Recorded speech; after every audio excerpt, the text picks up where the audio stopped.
Hi everyone, how are you today? And welcome to Dip and Dish with me, Letta. And today I am going to take you to Kalimantan.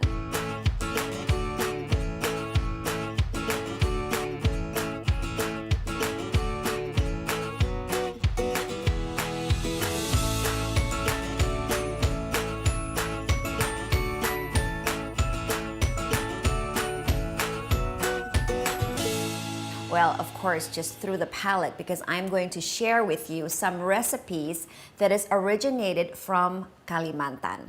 Now, one of them is very refreshing and it suits for breakfasting and it's called es Jeruk Songkit aloe vera. Ooh, very refreshing. So jeruk means oranges. So I'm going to share with you a recipe from the citrus family.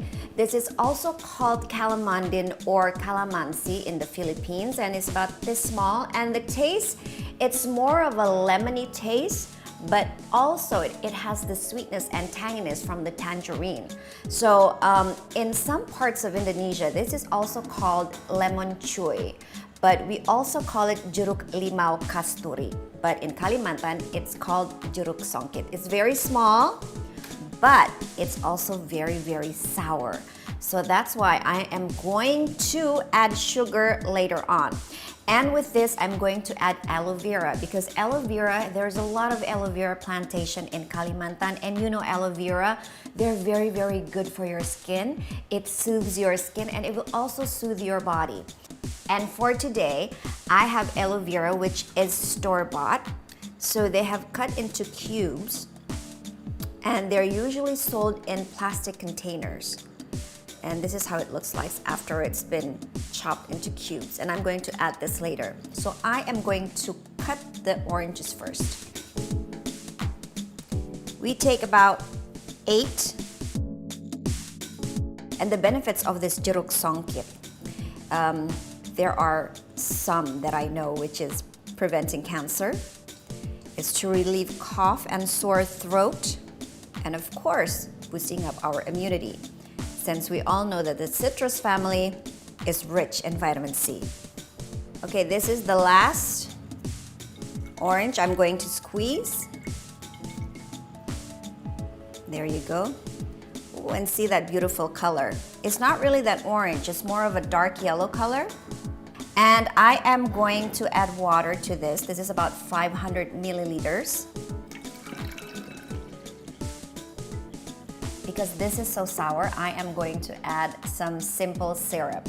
Simple syrup, you could buy it in the stores or you can make them yourself by just boiling sugar and water. Just have a good mix.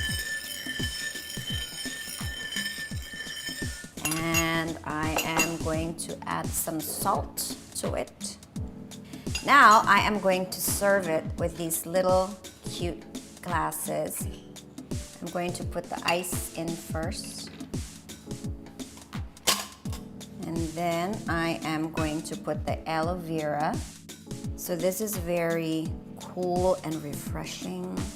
Now imagine that usually aloe vera is also used for various beauty products, for a silky smooth skin, and to heal any inflammation. So imagine having aloe vera inside your body. It could also smooth everything inside your body and also heal all those inflammations. Well, here it is. Es Jeruk Songkit aloe vera, which is very refreshing, tangy, but also sweet. So that is one recipe from Kalimantan. There will be another recipe from Kalimantan which only is available during Ramadan. What is that? Don't go anywhere.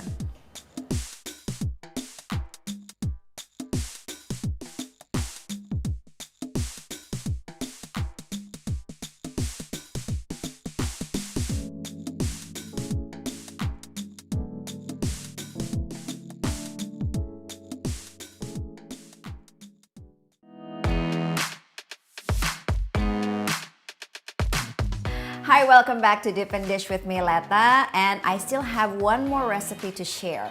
And I'm going to share with you a very special dish, just as special as this month, Ramadan.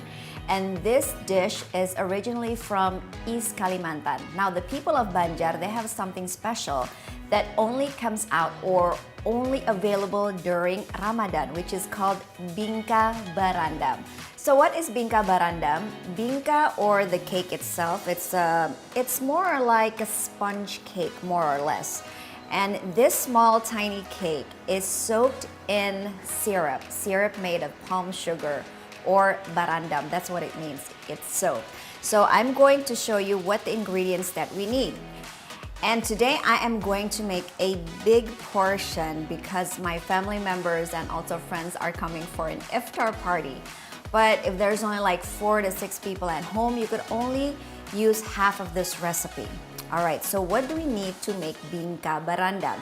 Well, first of all, I am going to make the syrup.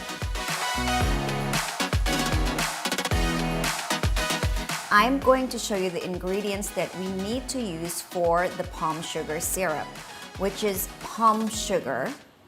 It's usually like this. And then I'm going to use water.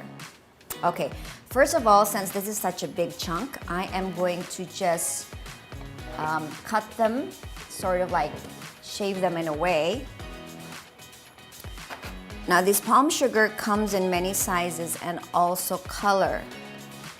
This one is sort of a darker type. There are ones that are more in a lighter brown color, but the taste is more or less the same.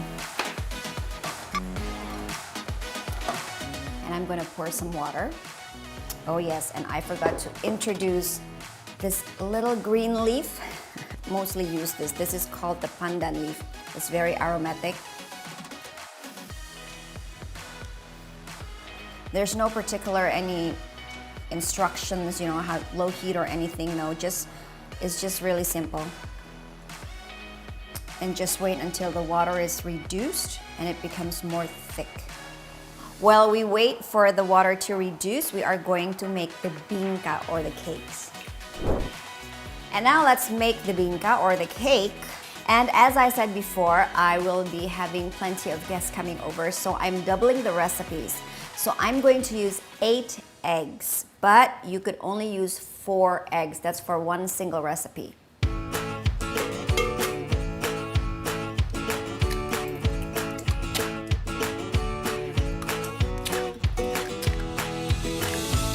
Now the eggs are going to be mixed with sugar and about a half teaspoon of salt.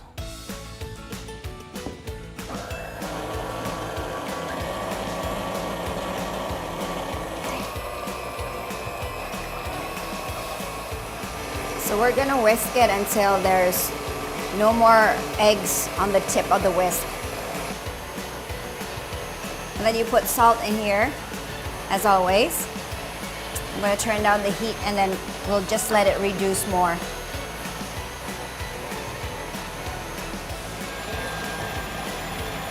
So you whisk until it becomes like this. This is about just right, so I'm going to turn it off.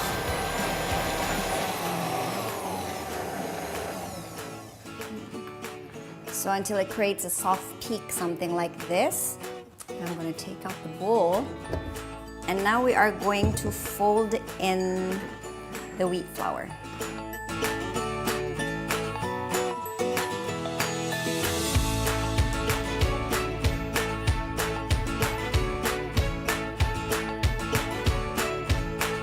Okay, this is the last batch of flour.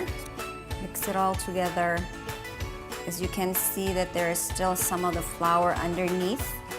So the cake will have that foamy texture with a light yellow color. All right. The batter is ready and we are going to make the cake. I'm going to brush margarine so it won't stick. Now let's pour it in here.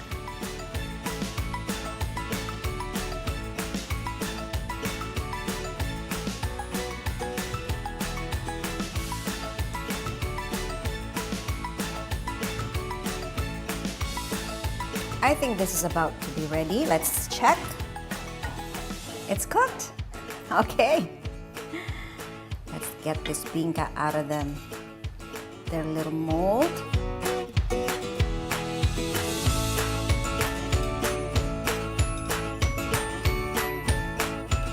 And see, it's like a biscuit, as you can see.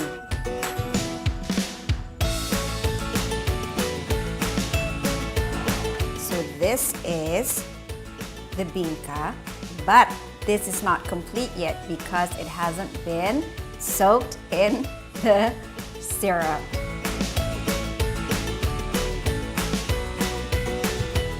We're just going to let this soak like so.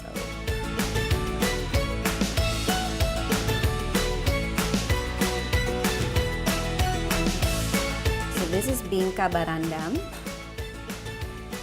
So the bingka itself, it's not really that sweet because there's only a little bit of sugar. It's more of a salty, savory taste and a bit crispy because as you can see while we were mixing it, the eggs was getting into a soft peak. And now we are just going to let it still for a while. We're just going to let it set for a while and let the bingka absorb all of the sweetness from the palm sugar syrup. So this is Bingka Barandam. So thank you so much for joining me. I hope you've enjoyed our little trip to Kalimantan and tasted two recipes today, which is es jeruk songkit and also Bingka Barandam. I'm Letta and I'll see you again. Bye-bye.